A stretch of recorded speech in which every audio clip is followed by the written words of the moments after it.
90편 말씀과 함께 읽기를 권고하고 또 그것을 희망했습니다. 시편 90편 말씀에 여러 가지 중요한 말씀이 많지만 오늘 우리에게 주신 구약과 신약과 복음서의 말씀을 연결해 보면 시간에 관한 말씀을 하고 계십니다. 그러니까 오늘 우리에게 주신 말씀을 우리가 이해할 때 적어도 균형을 맞추기 위해서는 시간의 문제를 함께 고려해달라. 이것이 올해 교회의 전통이었다 이렇게 말씀드릴 수 있겠습니다. 시편 90편 말씀에 이런 말씀이 나옵니다. 영원부터 영원까지 하나님은 시간의 주인이십니다. 시간을 만드신 분입니다. 그래서 이렇게 또 기도합니다. 하나님께는 천년이 지나간 어제와도 같고 천년이 그냥 어제 하루와도 같아요. 또 잠깐 자고 일어난 그런 밤의 한순간과도 같습니다. 우리의 계산법하고는 다르다는 얘기입니다.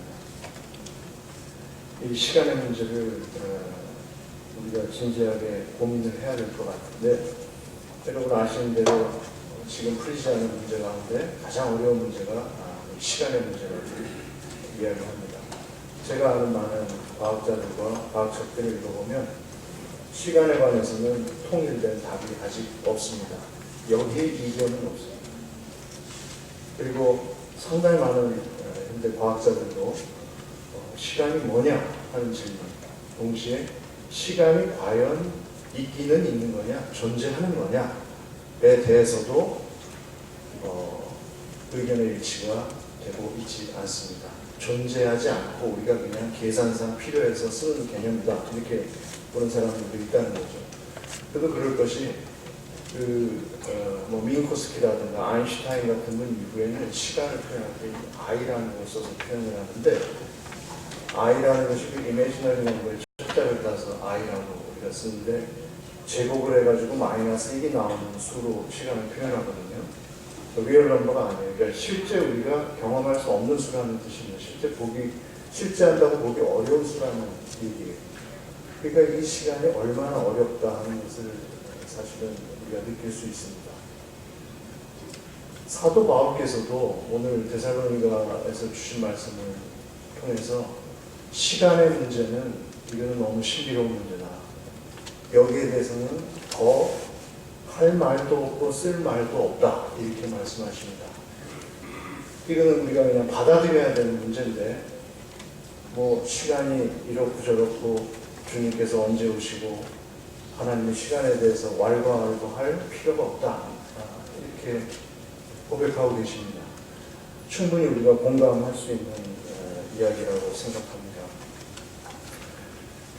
시간의 문제가 오늘 우리에게 주시는 그 메시지의 주제라면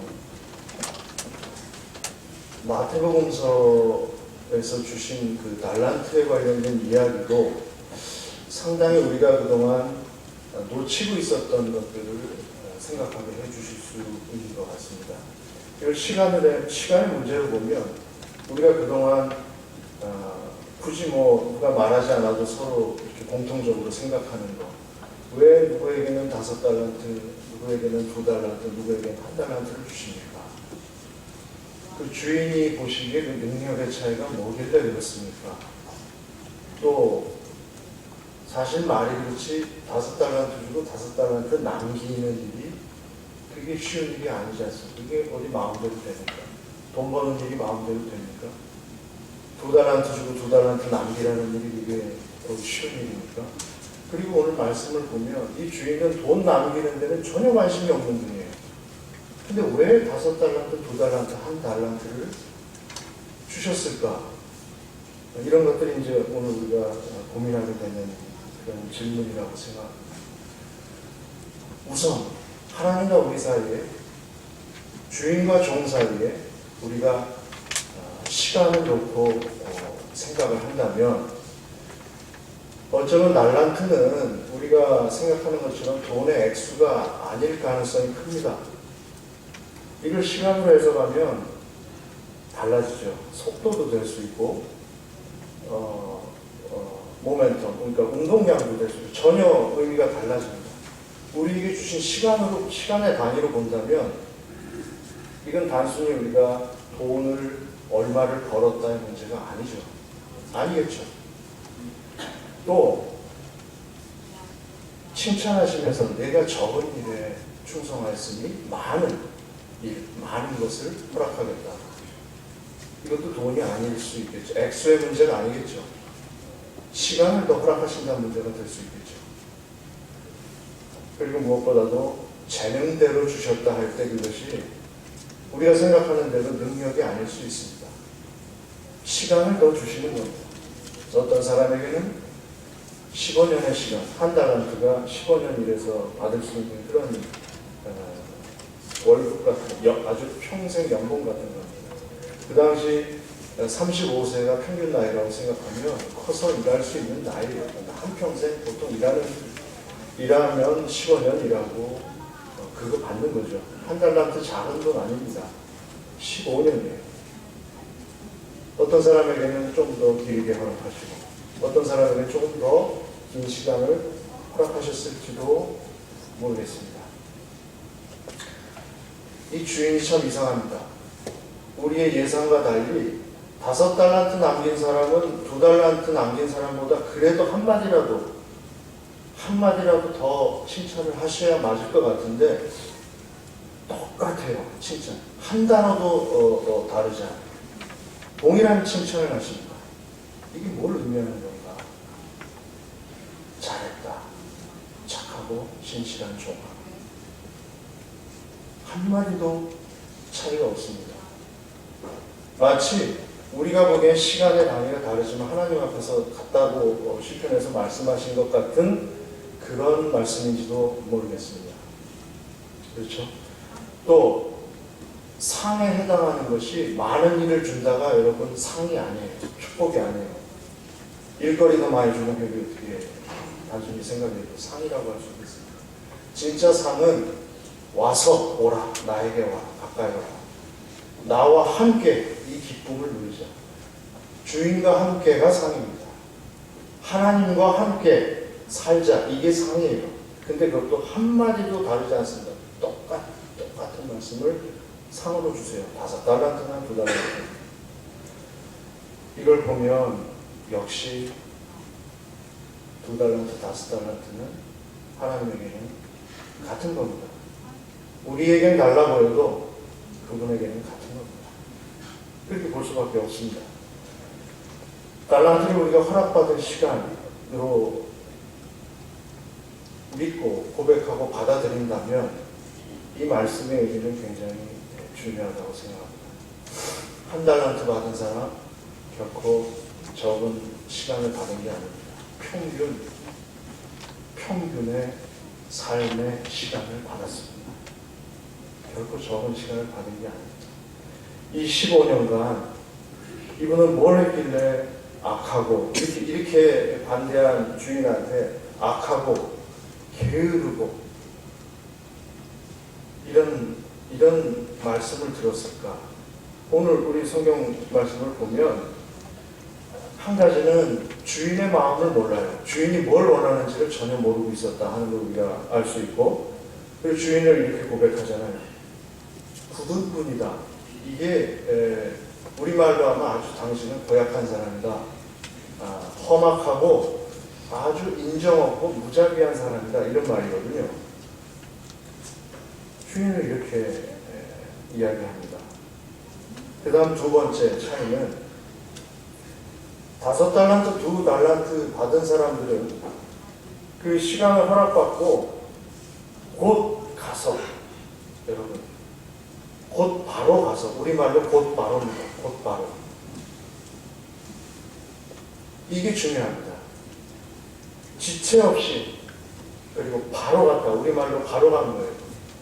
궤도 이탈하지 않고 하나님 원하시는 그 길로 지체 없이 갔다. 궤도 이탈하지 않았다. 이 말이 들어가 있습니다. 2달란트 받은 사람도 그와 같이 했다. 근데 1달란트 받은 이분은 곧 바로란 말이 없습니다. 그리고 물러가서 도망갔습니다. 도망갔다, 회피했다. 그리고 또 한 가지는 땅에 묻어뒀다는 거죠. 돈 버는 일 마음대로 되지 않지 않습니까?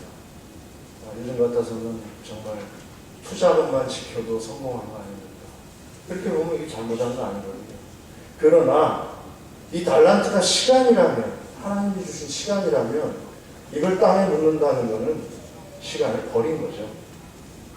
하나님이 주신 귀한 은혜의 선물, 시간을 이분은 버렸습니다. 그래서 악하다, 게으르다, 이런 평가를 받고 있습니다. 잘한 분들은 뭘 잘했을까요?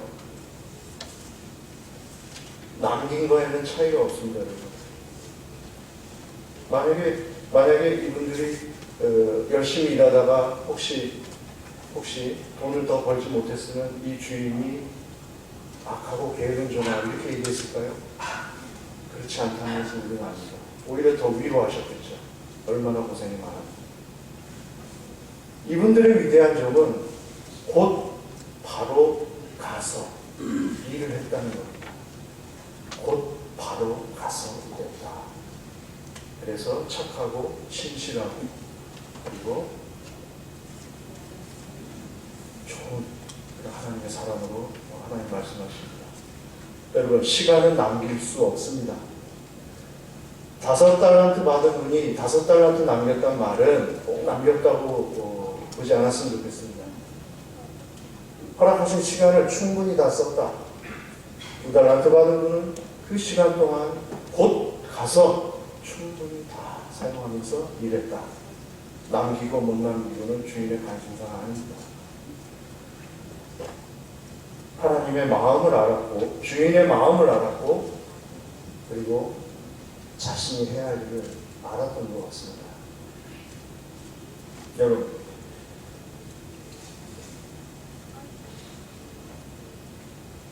이 말씀을 우리가 통해서 보면은 데살로니가서에서 사도 바울께서 하신 말씀이 이해가 됩니다. 시간의 문제는 알 수 없지만 예수님께서 우리를 위해 돌아가신 것은 우리를 구원하시기 위한 거고 시간의 문제로부터 자유로울 수 있다. 자유로우면 좋겠다. 우리가 자고 있든지 깨어 있든지 관계없어요.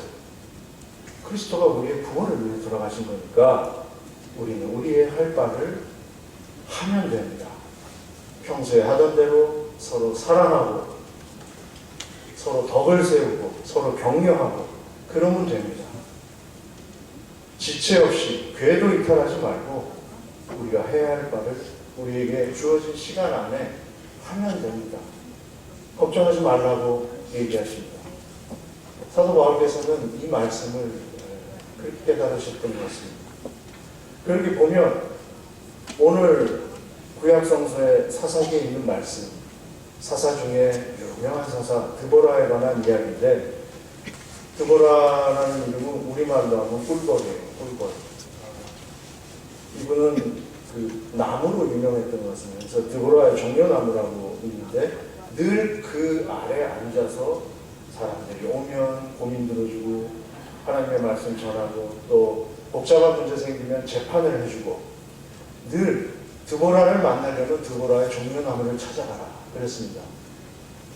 이제 이 이스라엘 백성들이 하나님이 구해주신 것을 잊고 또 함부로 막 삽니다. 하나님께서 훈련, 연단을 시키시기 위해서 가나안의 어떤 왕을 통해서 이스라엘이 고통받게 하십니다. 그때 하나님의 말씀이 이 드보라에게 내려서 바락이라는 사람을 부르라고 하시죠. 바락은 우리말로 하면 또 번개예요. 그래서 꿀벌이 지금 번개를 부르고 있는데 이 번개라는 이름의 이분이 와서 두려워합니다. 왜냐? 그도 그럴 것이 가나안 사람들은 벌써 철병거, 철기 시대에 무기를 쓰고 있었고 이스라엘은 아직 청동기 시대였어요. 이게 무기상 이게 비교 전력이 되지가 않아요. 그 다음에 병력이 형편없이 작아요. 근데 하나님께서 승리를 허락하셨으니 이제 나가서 싸우자 그러는데 바락이 그거 받아들이지 못합니다. 그래서 이렇게 얘기하는 거죠. 하나님의 사람인 당신이 나와 함께 가신다면 나도 가고, 당신이 함께 가지 않으면 나도 가지 않겠다. 믿지 않겠다. 받아들일 수 없다. 그러죠. 드보라가 이야기합니다. 내가 같이 갈 거다. 그리고 또 어떤 여인에 관한 이야기를 합니다. 그 다음에 나오는 일이고, 그리고 중요한 말이 드보라의 상징인 종려나무를 떠납니다. 드보라가 곧바로 일어나서 바락과 함께 갑니다. 그래서 이스라엘은 하나님의 승리를 얻게 됩니다. 드보라도 곧 바로 신속하고 신실하게 하나님의 사람이 하나님의 일을 위해서 함께합니다. 여러분, 오래된 얘기입니다. 1536년 오래된 얘기입니다. 한 500년 전 얘기입니다. 한 유명한 학자, 유명한 책을 써서 이미 그 당시에 많이 알려졌다고 해요. 기독교 강요라는 책을 쓴 분이고, 이분이 이제 목숨이 위태로워서 그 파리를 탈출하고, 파리 대학에 있다가 파리를 탈출하고, 그리고 이제 바젤이라는 곳에 가서 이 기독교 강의를 쓰고, 이미 이름이 유명해졌다고 그래요. 그 다음에 이제 노용이라는데 자기 고향에 잠깐 들렸다가 너무 신변이 위태로우니까 이제 안전한 곳을 향해서 북쪽에 이제 스트라스버그를 향해서 가기도 합니다. 거기서 평생 학자로서 글 쓰고 하나님의 말씀 설교하고 전하고 그리고 저 성경에 대해서 가르치고 이렇게 살려고 마음 먹고 갑니다. 그 가는 길이 원래 직선 길이 그 알사스 길 도로라고 지금도 있습니다. 그 길로 가면 빨리 갈 수 있는데 그때 그만 프랑스하고 독일하고 전쟁을 했어요. 그래서 그 길이 막혀 있었습니다. 그래서 할 수 없이 남쪽으로 이렇게 내려와서 그 스트라스버그를 가려고 하는데 내려오다가 어디를 지나게 되냐면 제네바라는 데를 지나게 됩니다. 제네바는 그 당시에 벌써 독립된 국가였습니다. 종교개혁을 하기에 아주 여러 가지 조건이 좋은 곳이었습니다. 거기 가서 하루 묵고 그 다음에 스트라스버그로 가려고 했어요. 평생 여기서 스트라스버그에 또 블란드 사람들이 많이 있었거든요. 근데 제네바에 하루 묵는데 또 한 분의 그 종교개혁가로 이름이 있는 분이 밤에 이분을 찾아왔어요. 칼빈이 여기 왔다는 얘기를 듣고. 그래서 이분을 설득합니다. 이곳에서 우리가 종교개혁을 완성합시다. 칼빈은 저는 못합니다. 사양합니다. 저는 그럴 만한 사람이 못 됩니다. 계속 사양하니까 이 종교개혁자가 좀 급진적이고 과격한 편의 종교개혁자로 알려진 분인데 이 파렐이라는 분이 나중에는 거의 저주성 얘기를 합니다. 이 중차대한 시기에 자신의 안위만을 추구한다면 당신은 하늘의 저주를 면치 못할 거다. 나중에 이런 일을 들으니까 이 칼림이라는 분이 이렇게까지 나를 필요로 하는데 여기 뭔가 하나님의 말씀이 담겨있는 거 아닌가 이런 생각을 하고 제네바에 머물고 그 파렐을 도와서 종교개혁을 하기로 합니다. 본인이 원한 게 아니에요. 제네바가 당신을 원한다 해서 남은 거예요. 2년간 열심히 일했습니다. 물론 그때 나이가 20대입니다. 27세 정도. 얼마나 열심히 일했겠습니까? 2년쯤 됐을 때 제네바로부터 쫓겨납니다. 이게 1536년의 일입니다. 제네바가 필요하다고 해서 남았는데 제네바가 그를 버렸습니다. 시민과 시의회가 칼빈의 얘기대로 하다가 불편하고 피곤해서 못 살겠다. 그래서 칼빈을 쫓아냅니다.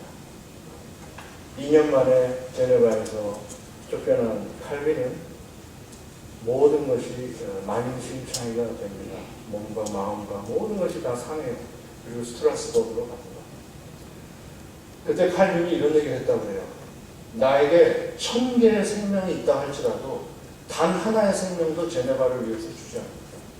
얼마나 그 가슴 아프고 억울했으면 그런 얘기를 했습니다. 우리말로 하면 내가 앞으로 제네바를 다시 오면 사람이 아니다. 그렇게 상처가 컸습니다. 근데 3년 정도 스트라스버그에서 또 다른 훌륭한 종교개혁자를 만나요. 부서라는 분을 만나서 치유가 됩니다. 그리고 이제는 성숙함과 그리고 사람 대하는 것, 목회하는 것, 개혁을 어떻게 부드럽게 해야 되는지 다 배워요. 그리고 3년 정도 지나서 다시 제네바로부터 재청빙의 소식을 듣습니다. 다시 와가요. 우리는 칼빈이 필요합니다. 당신이 필요합니다. 당신 없이는 이 개혁을 성공할 수도 없고 이 혼란을 막을 수도 없습니다. 칼빈밖에 없다. 이런 결론을 내리고 칼빈을 초청합니다. 저 같으면 안 갔을 거예요. 근데 칼빈은 이렇게 고백합니다. 신속하고 신실하게.